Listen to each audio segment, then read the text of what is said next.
Well, we are back live on the Rebuild Report on the Rebuild Radio Network. Welcome back. I am glad you decided to join me for another live edition of the Rebuild Report. Remember 16 days ago, the government had shut down and everybody was claiming that, it's going to be the end of the world. Mayday, Mayday, send off flares, SOS, save our ship, get the lifeboats and the rafts out, save the women and the children first. The ship is sinking. America's going down. It's going to crash and burn. And then we just happened to forget about it. We just went on living our lives and everybody seems to be okay. So it's day 16 of the government shutdown. And I predicted that this might have been a Trump move. And it seems like I may have been correct on this because according to Russ Vole, an estimated 4,000 unelected bureaucratic positions will be cut. Now, this is exactly what I said should take place, that President Trump should figure out what is essential, what are essential services from the federal government, and he should shave off all the fat, get down to only those essential services, and then show the American people how much money is being saved. Because I believe that if everybody is in an uproar because the government's going to shut down, then that means the federal government has become a Leviathan. It's become too overbloated with too many unelected bureaucrats. Our founders never wanted the American structure to be built on a strong, on a dominant, tyrannical federal government that is top down heavy. They wanted a very, very limited federal government. They wanted the states to hold most of the power because the state legislatives represent the state representatives, represent the people of that state. And it's to be a government by the people, for the people. And so they never wanted there to be a Leviathan in the federal government. They wanted a limited federal government. But as you can see, the digressive father, Woodrow Wilson, wanted a bureaucratic administrative state where all of the congressmen, all of the House of Representatives, the president himself is only the face of all of the unelected bureaucrats that are running everything behind the scenes. Also, he partnered up with Edward Bernays to try to use the media and to use the education system to try to pull on the very public minds to persuade the general public to go along with it and believe whatever they wanted to force down into their mind. And so they had a very intelligent way of going about it. And we can see that the digressive movement, the radical left, has been doing this ever since its conception of digressive movement since Woodrow Wilson. We see that the radical left wants to control the education system. They want to control the mainstream media, and they want to begin to tell people what they should think, regardless if it's true or not. They want to be able to use propaganda to make the general public go along with whatever they are selling to the people and make it look noble, while they continually try to make the federal government control you and try to take care of you, try to control you from cradle to grave. That's the very desire of the radical left, is to try to control you from cradle to grave. They do not want you to be independent on your own. They do not want the state to have most of the rights. The radical left wants to control every bit of your life. They think that they can take care of you from cradle to grave and that they can legislate evil out of the world. And we find that Russ Vole is saying an estimated 4,000 unelected bureaucratic positions will be cut. And that's exactly what needs to happen. Of course, the radical left-wing judges are trying to prevent it because this makes a clear difference between the right and the left. The radical left, they believe in big government. The conservatives that believe in the Constitution, believe in the founding documents, believe in a limited government.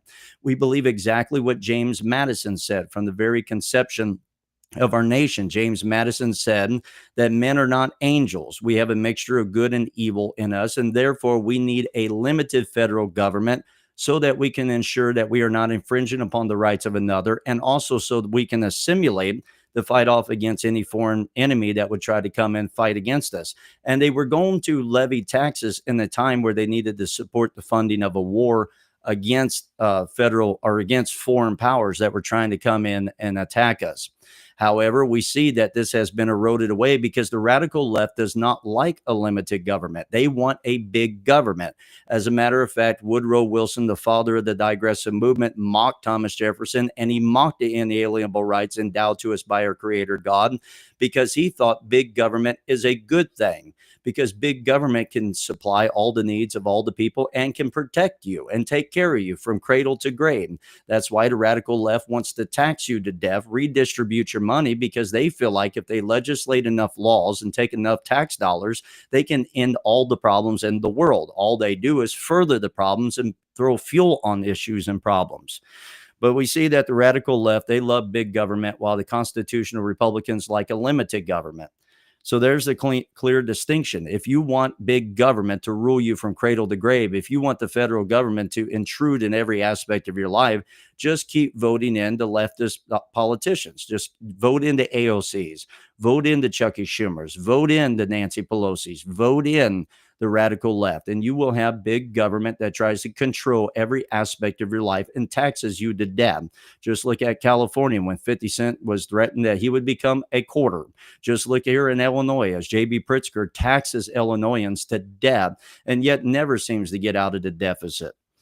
So that's what you get in the difference between the right and the left. Do you want big government or do you want limited government? And I know that there's Republican milquetoast reprobates that side with the radical left just to try to push big government. But we need to come back to a limited government. We need to come back to a government ran by the people for the people. And you can't have that with a big federal government. The power must be at the state level. But we see that under the Trump administration, they're looking at cutting back an estimated 4,000 unelected bureaucrat positions, and yet the radical left is going to fight them on that. But let's look how this is affecting them in the polls. Does that mean that the Republicans are going to lose the midterms? What's the polls looking like? What's the general public saying?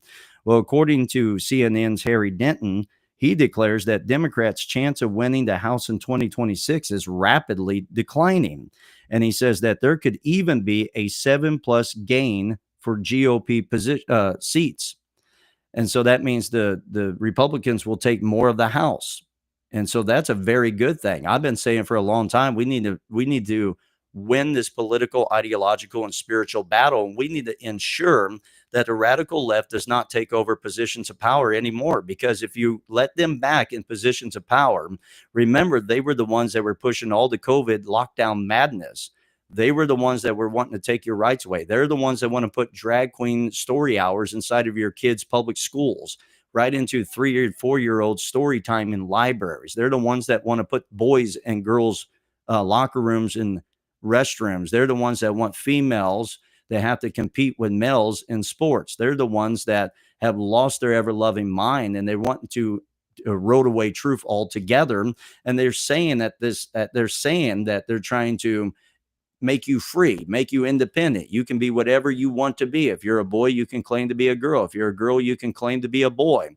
That you can have your own subjective world of truth. But yet, while they do that, secretly, they begin to enslave you. They begin to take your money and redistribute it and make the country more poor. They rack up deficit for all their social justice causes and all their redistribution of wealth, because they lean towards socialistic, communistic ideas, but then they blend it with a level of fascism so that they can control corporations and media and big tech so that they can use them to suppress your freedom. That's what you get when you vote for the radical left. And so I think it's great that the conservatives are finally fighting back.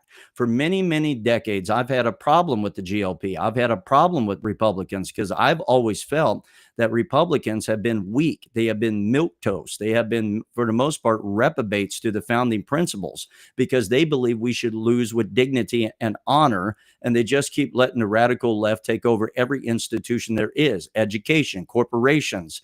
They were letting them take over Congress and the House and the White House. They let them rig elections in different kinds of ways. And we'll even talk about that here momentarily. They let them change the rules, and we feel like we have to abide by those rules and we have to play on those terms. We let them redefine the language so that they can control the narrative and control the culture. And we feel like we have to play along with their game until President Donald Trump comes along. And this is the reason why they hate him. This is the reason why they say the orange man with funny hair and too many red ties is Adolf Hitler. He's the fascist. He's the head and leader of the Gestapo. He's the KKK 2.0. He's going to put you all back in chains. The reason why they sell these lies is because they hate the fact that he is the hand grenade on all of their digressive ideology, all of their big government ideas and their globalized ideas, because they had a globalist agenda. Let me remind you that it was the radical left and the UN and all of them that wanting to come together to push the Great Reset UN 2030 agenda, to try to change the old method of credit scores to the idea that you're going to be graded on your ESG scoring. How are you helping environmental justice? How are you hurting environmental justice? How are you helping social justice causes? How are you hurting that? And that's going to be your score. And not only that, then they want to track your digital footprint, and they wanted to enforce that through the IRS. And they even wanted your postal service workers to be spying out what you're putting on social media and report that back to the federal government agencies. This is what you get through the radical left. You get a surveillance state. You get a nanny state where they begin to trample on your rights and your freedoms. They shutter the doors of your churches, and they say that your churches are dangerous while they allow the cannabis selling facilities to stay open, and the abortion clinics to stay open, and Home Depot to stay open, and Lowe's to stay open, because they don't care about any of that. All they care about is changing the American system. This is why the radical left sides with the Palestinian ones that are saying from the river to the sea. This is why Islamists and radical leftists get along so well, and they fight for one another, because both of them want to nuke the American system from the inside out. Both of them want to erode away the American system and the American dream, because they hate America. These are the same people that got offended by the terminology MAGA, Make America Great Again, because in their eyes, America was never great. These are the ones that want to change July 4th Independence Day to Juneteenth. They want to change Columbus Day to Indigenous People Day. All it is to erode the system away from within. They love open borders. They are fentanyl pouring across the street. They don't care if Lake and Rileys are being brutally attacked and murdered. They don't care about any of that, because they have one agenda, and that agenda is to change the American way. They don't like the American way. Now, I'm getting a pop in my microphone, so if you're getting it out there live, I apologize to you. And so they don't really like the American way. And how they try to win is by rigging the system. And now we see that they are in danger of losing more elections, because while the left has always been the kings and queens of redistricting their states, and the right has for years been losing in so-called dignity, the conservatives are finally fighting back, because Trump has empowered them to fight back. Trump has empowered them to finally stand up and quit losing in so-called dignity, which is nothing more or less than cowardice. And so we find, and I put out a Revealed Dispatch article earlier today on this very fight that's going on with the redistricting, what they would say, gerrymandering and all of that. So I put out this article earlier today on the Revealed Dispatch called "How Democrats Rigged the System Using the Civil Rights and Voting Rights Act." And I quote, "The Civil Rights and Voting Rights Acts were once noble tools to protect every American's right to vote, but over time, Democrats have twisted those laws into political weapons, not to protect rights, but to protect their own power. They learned how to use civil rights language to justify gerrymandered maps that lock Republicans out of fair competition. They claim it's about representation, but it's really about control. Here's how it works. They sue conservative states using the Voting Rights Act to force new districts that guarantee Democrat victories. They redraw maps in their own states to keep left-wing urban powers centers in charge while silencing rural and suburban voters. They pack Republican voters into as few districts as possible and spread Democrat voters thinly across many, creating a permanent blue advantage. They use courts and activist judges to pressure states into accepting these one-sided maps under the guise of racial fairness. It's a political scam disguised as equity. Democrats have turned once just laws into a modern-day power grab, rigging maps, manipulating the system, and calling it justice. Meanwhile, America's founding principle, government of the people, by the people, for the people, is being replaced with government by the lawyers, for the party, at the people's expense. Real civil rights means equal opportunity, not guaranteed victory for one side. If the left keeps rewriting the rules, our republic won't just face unfair elections, it will face the end of free and fair representation altogether. And I'm glad that the right is finally playing the game and fighting back. And so now we see that there's laws going on, especially down in Louisiana, that's going to dismantle the left from being able to continually redistrict their state so that they can keep an endless power and control, like Illinois.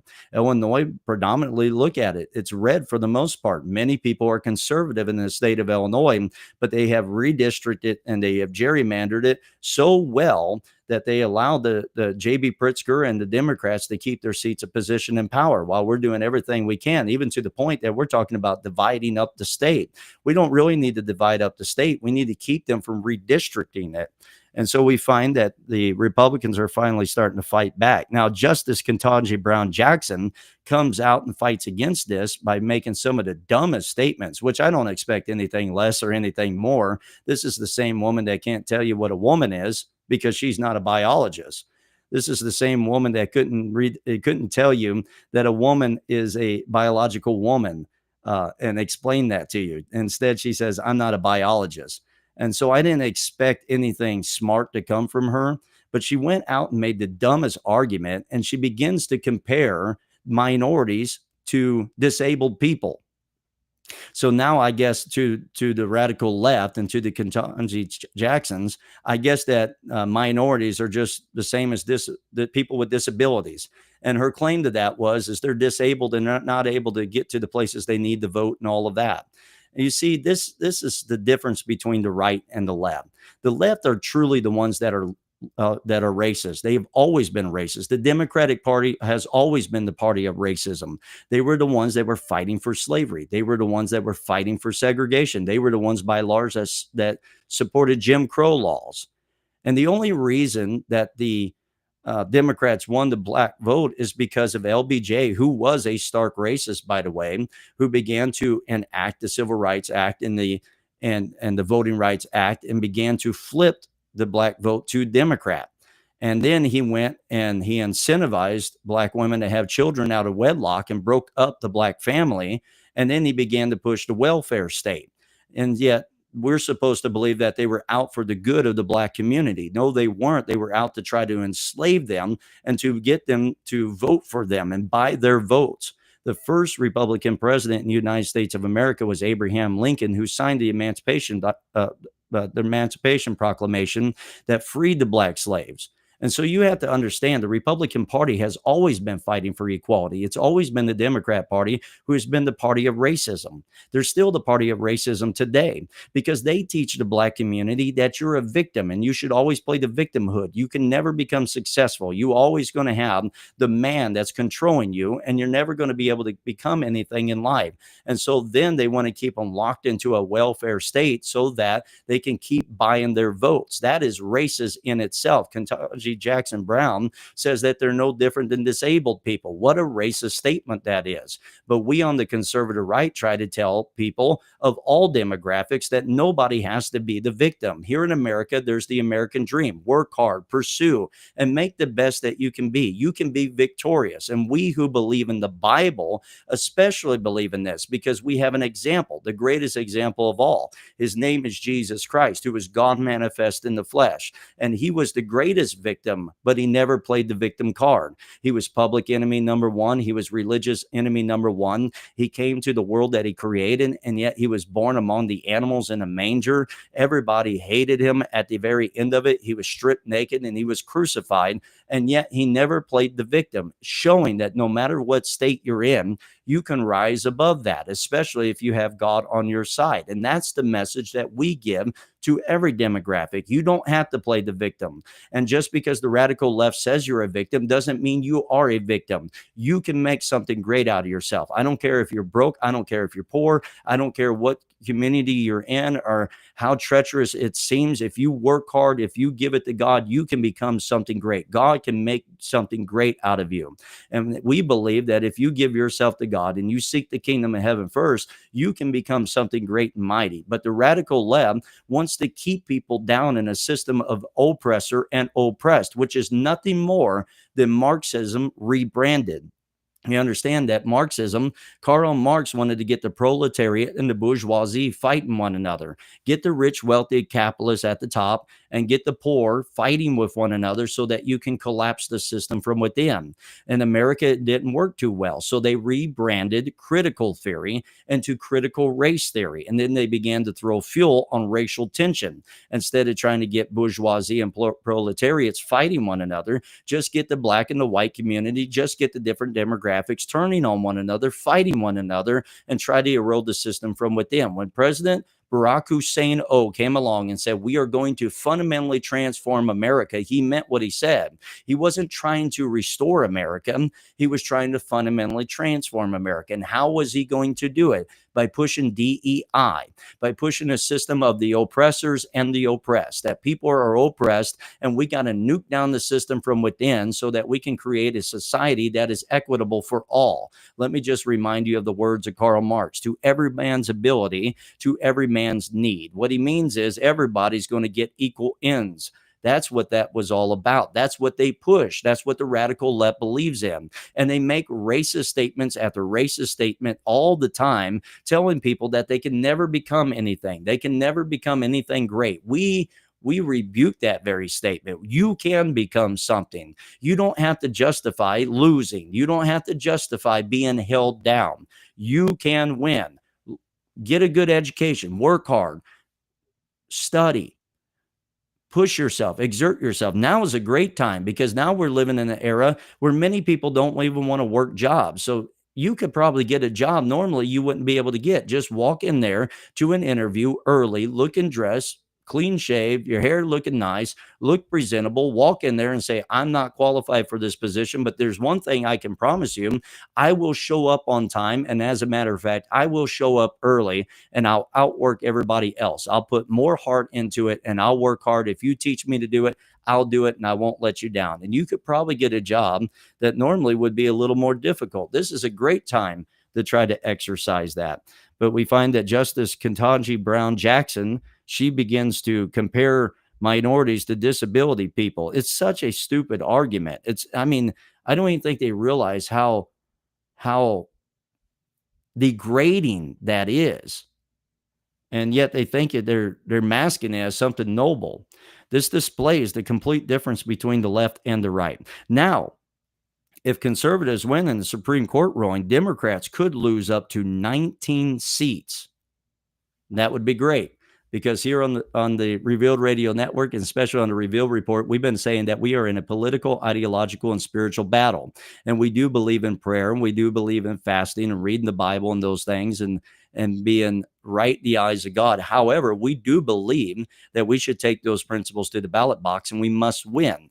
And even though we are not like the radical left, we do not use physical violence to try to eliminate our opposition. We do believe that we are at the battle of ideas, which is ultimately a spiritual battle being played out in the ideas of the mind. And whoever's ideas wins is going to influence the world. And therefore, we want to win those battles. And we believe that radical leftist ideology is a dangerous ideology that tramples on the rights of man. And so, therefore, we want to win. And I'm glad that conservatives are finally not just laying down and letting the radical left kick us. I'm glad that they're actually fighting this out politically, and they're doing a really, really great job. Now, it's a really bizarre time in America when the Democrat Party, you have the face of the radicals represented by AOC and Jasmine Crockett. But then it's even more insane when the side of being sane is the face of the sane side of the Democrat Party is John Fetterman. I mean, this is wild, man. That's what the Democrat Party has for you. On the radical side of the Democrat Party is AOC and Jasmine Crockett. And on the sane side of the Democrat Party is John Fetterman. And of course, in the midst of all of this, and with the J. Jones violent rhetoric, the left jumps on the political piece concerning leaked messages from some that are a part of the young Republicans. So let me just tell you, yesterday I said something, and I believe it's absolutely correct that the left, they begin to take a portion of truth and they use that as a mask to hide all their hidden lies and agenda. And so they began to jump on these young people that made some stupid comments, and most of them look like they were sarcastic jokes. I'm sure there's some that are young people that are saying some very dumb things. I lived in the time frame where social media wasn't as prominent, so we got away with saying some dumb things, and then we grew up and we realized we shouldn't say those dumb things. And sometimes we made edgy jokes that we shouldn't have made, and then we grew up and realized, yeah, we shouldn't have made those edgy jokes. But unfortunately for young people today, when they say things, now it gets out into the general public, and for the rest of their life, they are ostracized. So it appears to me that these were edgy jokes from some young people. The Young Republicans is a group of young Republicans, it's an organized group of young Republicans. And sometimes young people try to be edgy and they say some really dumb things, trying to be sarcastic and trying to be funny and trying to gender a laugh. And so I don't agree with all the statements that were made. However, I believe in what Vice President J.D. Vance said, that no young person should say something that people will use against them for the rest of their life. Now, it's best to teach our children to understand that if you put something out there, there's going to be somebody that's going to try to hang it over your head for the rest of your life, because the radical left, the humanist radical left, are just like the devil, the accuser of the brethren, that would try to use anything to sabotage your life. They don't believe in mercy. They don't believe in grace. They believe in destroying their political opposition. That's what they're out to do. We who are on the conservative right, who believe in the Bible, believe in mercy and believe in grace. And we're not trying to destroy our enemies. We want to destroy their ideas, and we want to keep them out of political positions of power. But we're not trying to sabotage them and their marriages and their family. But the radical left will do that to anybody. They want to destroy us at all costs, because when they are losing, they'll resort to any form of violence or whatever low grade tactic that they have to do. I think it's tragic. And I believe this even for people on the radical left. If you're 20 years old, 21, 18, 19, and you say something really stupid about President Donald Trump or JD Vance or one of us, I don't want that to be used against you for the rest of your life. I don't want somebody to ostracize you and run you out of the public square, and you can never get a good job and you can never be rehabilitated into these things. If it's just an edgy, dumb joke, then I want you to receive mercy. We can get over that. So I'm not defending all the things that we're saying. However, I also think some of them were mischaracterized and taken out of context. For example, when you begin to say, the person said, yes, Hitler. It was not meaning literally he wants a Hitler. He was being sarcastic. It was a sarcastic, edgy joke because of how radically crazy the left has become of calling us all Hitler or Hitler-like or Hitler followers. And so the radical left does not take any time to discern whether it's an actual joke or reality, or if it's sarcastic, if it's just a pun or reality. They'll begin to snip that out and use it as if they were saying an actual statement so that they can try to destroy their political opposition. Now, the problem I have with many Republicans is they fall into the trap of this because they're naive. They begin to be easily seduced by the other side, and they fall prey to what the radical left is trying to do. And all of a sudden, the radical left will begin to divide the base. We don't need to do that. They don't divide one another. And let's just take this a little bit further. They're talking about these leaked text messages from these young people. And as a matter of fact, if you were in the group text and you never even responded to any of it, you are guilty by association. Now, a lot of us have group texts that we don't even pay attention to because we're too busy with our lives. We have wives, we have kids, we have jobs, we have things to do. We can't just walk around with our cell phone in our hand all the time. I guess the radical left can, because many of them don't work. They spend all day on TikTok. And I know, because anytime I talk about Donald Trump doing something great, all the TikTok slime mob comes out after me, because most of them are probably not working. They're probably sitting in some mom and dad's basement smoking dope and eating Cheetos all day and playing Xbox instead of going out and getting a job. And then they say, well, I can't get a job because I'm oppressed.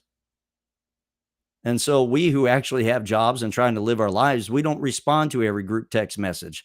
But yet, if you were in the group text message, even though you weren't active in the group text message, you are guilty by association. This is the low standards of the radical left. This is how they were against their political opposition. This is the nastiness of that party. And but yet the radical left, they are supporting Jay Jones, who is not a young person. Jay Jones is trying to be the attorney general in Virginia, and he fantasized about murdering his political opposition. And not only that, said that the very children of his political opposition should be killed as well, even in the arms of their mother, because they're breeding little fascists. And it was not a joke. It was an actual desire of his heart being revealed. Whether or not he would do it is another thing, but that is the violent rhetoric of the left. But what they'll do is they'll go fishing for anything they can find so that they can pull that out and justify themselves and spin the narrative and say that all of us conservatives, we are the KKK 2.0. We're just a bunch of fascists and we're just going to put them all back in chains, or we're going to round them all up and we're going to take them to a gas chamber somewhere. They like to spin the narrative, find anything they can, and justify their own sinful actions and their own violent rhetoric against their political opposition. And therefore, the conservatives cannot be deceived by the tactics of the left. We can no longer play into their games anymore. We can no longer let them deceptively manipulate us anymore. We must stand against all of that. We must reject all of that. And we must not destroy these young people just because they may have made some dumb, stupid comments. Because most of us, when we were young, made some dumb, stupid comments. And then we grew up, we had kids, and we had life, and we had responsibilities, and we began to grow out of all of that. And so that's what they stooped down to. Now, speaking of the radical left liking violence, let's talk about Zoran Mamdani, running for New York City mayor. And while he went on Fox, he refused to declare that Hamas should disarm. He was asked very specifically by the Fox host, should Hamas disarm? And he goes into his word salad, because that's what the radical left does. They try to dodge the question by going into the word salad. It's a very easy question to answer. Yes, it's that easy. Yes, Hamas should disarm. All he had to do was say yes. But the problem is, Mamdani is the very embodiment of the radical left and Islamism.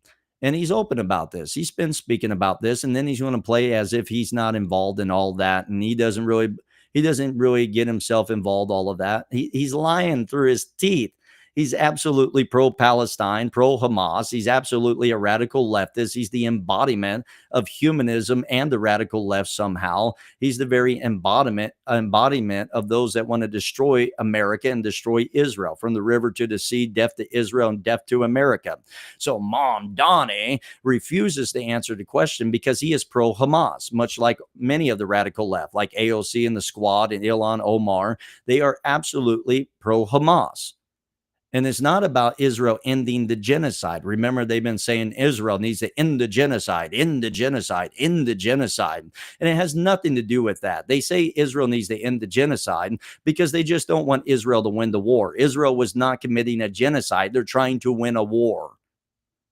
And they say, well, there's casualties being lost. I don't know one war in history where there was not a loss of innocent casualties. It's a terrific thing. It's terrible. It's an absolutely terrible thing. But that's just the reality of war. In every war, there's going to be innocent casualties that are lost.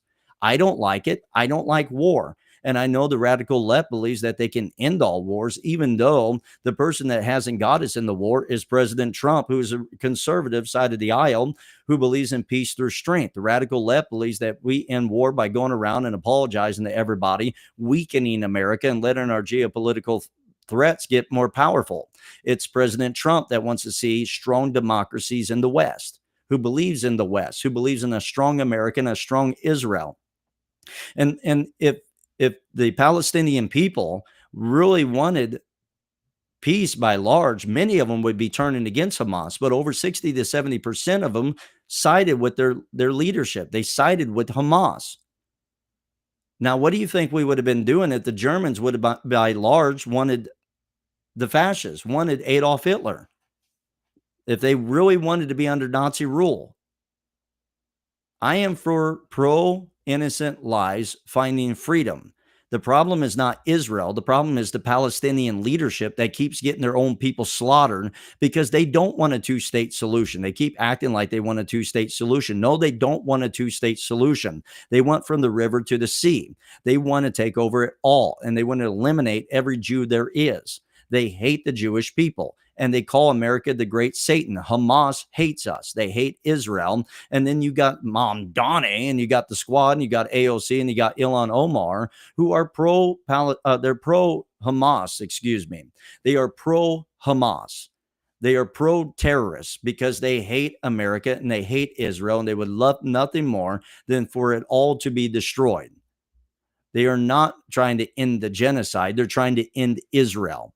It's Israel that they want to end. It's Israel that they would have no problem if it was reversed around, and if Hamas was winning and Israel was losing, and if Hamas was just massively slaughtering them. We would never hear any terminology of genocide. We would never hear any of that. Then you have so-called grifters on the right, which have become reprobates, like the Candy Owens, the jihadi Candy Owens, who is going to side with them, that want to eliminate and destroy Israel, who also hate America, who's going to say she wants regime change in Israel before she wants regime change with the Hamas leadership.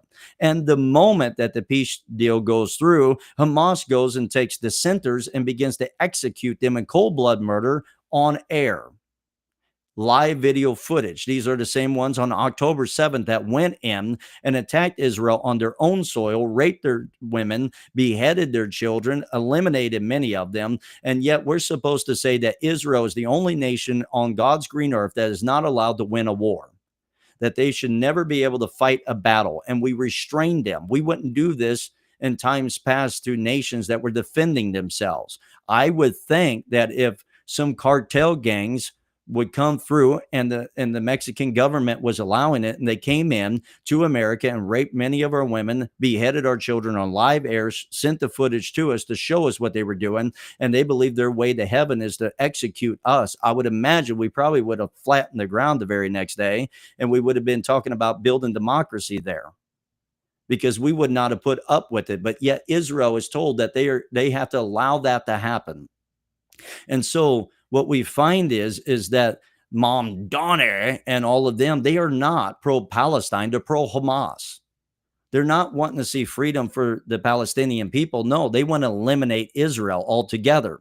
And you have Australia, you have the UK, and you had Canada, and their whacked out minds going, and they recognize a Palestinian state in the face of opposition against Trump because of their Trump derangement syndrome, thinking that they're acting noble, that they're trying to bring peace, when really what they were doing is they were fueling the war, because now they are telling the Palestinian people not to turn against Hamas, to side with Hamas, because Hamas is winning the war for them. And it's President Trump that goes in and leads by peace through strength, and then he brings a peace deal. Now, I'll be honest with you, I don't trust Hamas, and they showed not to be trustworthy. And I'm glad that Trump is coming out strong, and he's telling them, you will be disarmed one way or another. You are voluntarily disarmed, or we will disarm you.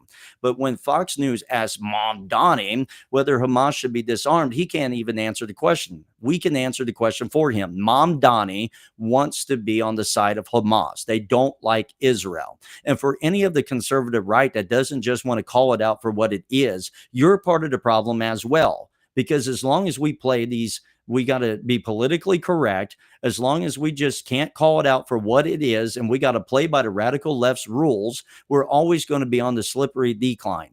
We don't play by their rules. They don't get to dictate the boundaries and the rules to us. And I'm glad that the Republican side of the aisle is waking up to that finally. And they're finally fighting back, because they've been fueled by President Donald Trump. And now you can see that most of the American people want a strong America, and a strong Israel is a good thing. May I remind you that many of us who believe in Christianity, believe in the Bible, we can go over to Israel, and we can go to the Holy Land, and we can take the footsteps of Jesus, and we are safer there. But if we go across the other side into Hamas territory, and tell me, do you feel as safe as what you would going over to Jerusalem?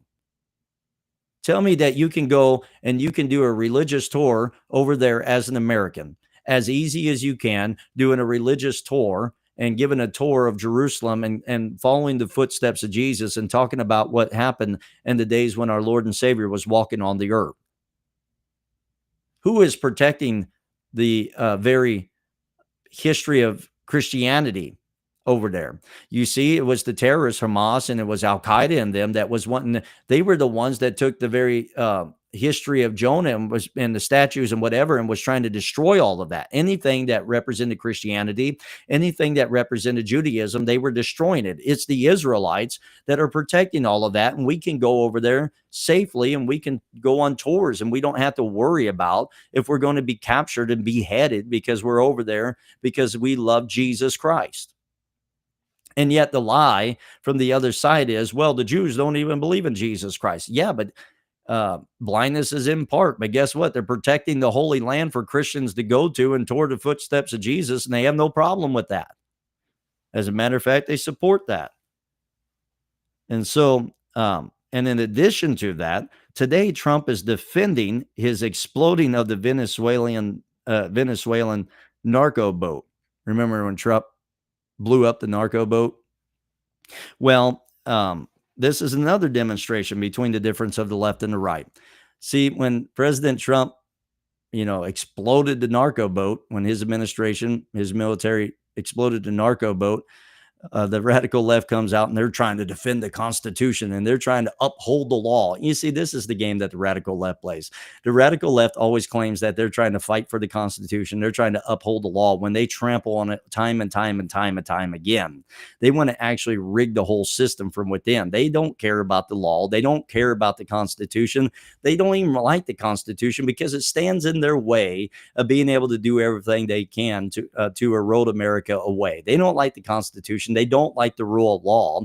They like lawlessness because they use it for their own advantage, because they like to heat things up in the streets, send their lying politician at the top to begin to enact a color revolution to flip the whole system inside out and upside down, so that they can erode away the American system altogether. They don't like to uphold the rule of law and fight for the Constitution. Rather, what they're trying to do is play the noble mask, and they're trying to stop Trump from cracking down on crime, both foreign and domestic. And Trump is trying to keep them from smuggling drugs into our nation. Now, that has been declining because they don't know the next time their ship is going to get blown up. And yet Trump has to defend himself. He has to defend his purpose for protecting our nation. Listen how radically insane that is. He has to defend his position for protecting our nation. The difference between the radical left and the conservative right is the radical left loves lawlessness, and the conservative right want to crack down on crime. And now there's good news. It appears that India is no longer going to purchase Russian oil.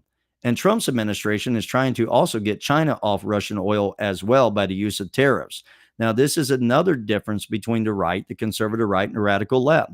The radical left has no problem with being dependent on every other nation, including our geopolitical enemies. Just ask Lion Biden as he began to shut down fracking, and then now he has to go beg for oil from other countries, including some of our geopolitical threats. He's got to go beg Saudi Arabia. He's got to go beg it from Russia and other ones.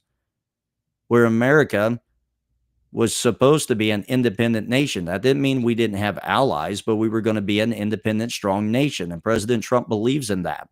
President Trump doesn't want us to be dependent on every other nation. But yet, even though he wants a strong America, the radical left then calls him a nationalist and associates that with Adolf Hitler and Nazism, with fascism. That's the game they play. When Trump wants us to have, yes, strong allies and strong ties and world trade, but he doesn't want us getting ripped off by everybody else, and he doesn't want us dependent upon everybody else. He doesn't want us dependent on Russian oil and Saudi Arabia oil. He doesn't want us dependent upon China's rare earth minerals. He doesn't want us dependent upon China's medicines to be able to survive. That's why he wants to tariff China. That's why he wants to reshore manufacturing. That's why he wants to try to make deals to get Greenland, because the rare earth minerals. He also wants to make deals with Ukraine so that we can get the rare earth minerals, so that we can win the AI race. If you want to hear more about that, listen to yesterday's live edition, or a couple days ago. I'm sorry, losing track of days. Go back a couple days to the live edition of the Revealed Report, and you get about the AI race, that we must win the AI race. And President Trump understands that, because whoever wins the AI race is going to be the next superpower of the world. And so President Trump understands the need for rare earth minerals. He also understands the need that, yes, we need world trade, but not at the expense of America. We need a strong, independent America that can trade with the world, but is not dependent upon the world. The radical left would love nothing more than America being independent, and they let China win in the race. They'll let them win in the race of AI. They let them win the race of trying to empower their military at a quicker level. And as a matter of fact, we were tying our hands under the radical left, under the UN 2030 agenda, before it was called that, under Barack Hussein the Paris Climate Accord. Under the Paris Climate Accord and under the UN it was Agenda 21 that became the UN 2030 agenda associated with the Great Reset. They were trying to slap on climate laws on us. We got to get the carbon footprint down. Unless you're John Kerry, then you can fly around wherever you want to, right? But they were trying to get the carbon footprint down. We had to get to net zero. But yet China didn't have to do it till a decade plus later. They would come out and say, yeah, we're going to try to do better. We're going to try to do better. We're going to try to do better. And yet we were handcuffing ourselves and letting China get away with it. And the whole time they were empowering themselves. And I'm sure China's over there laughing at us. Those dumb Americans, man, they think we're really being honest. Those dumb Americans really think that we're going to try to do better. Those dumb Americans really think that we're going to play according to their rules. And they played on our ignorance, under the radical leftist ignorance, and they empowered themselves while we were shackling ourselves, because the radical left has no problem with being dependent upon other nations, including our geopolitical threats. They have no problem with the weak America. As a matter of fact, Barack Hussein wanted to apologize to every other nation for America being strong. I'm not saying America has a perfect record, but I like a strong America. And I also think a strong Israel is good for the world as well. I don't think that state-sponsored terrorism, being empowered and taking more territory, is a good thing. And so the conclusion of all of this is the left honestly hates America. They hate the principles of America. They hate the founding principles of America, and they want to erode that away. And even though the conservative right is not perfect, they are at least the ones that resemble the Constitution. Truly. Even though the radical left wants to put on the mask and say they're fighting for the Constitution, they're fighting for the rule of law. They love lawlessness. They don't have a problem heating things up in the street and trying to use it to flip the system inside out and upside down. Now, that's all we have time for today on the Revealed Report. Hey, if you are a Bible believer and you love to dive into the depths of God's Word, tonight is the Oracle Podcast. We are going live at 7:30 p.m., so there's not much time. We're going to be jumping right into that here in the next few minutes. And here in just about 3 minutes, we're going to dive into the Bible. And so join me tonight at 7:30 p.m. for the Oracle Podcast if you're a Bible believer. God bless you. God bless America. The church will be here tomorrow, because the Bible says, upon this rock, God hath built his church. The gates of hell shall not prevail against it. But hey, if the Republic is still standing tomorrow, I'll see you then. God bless.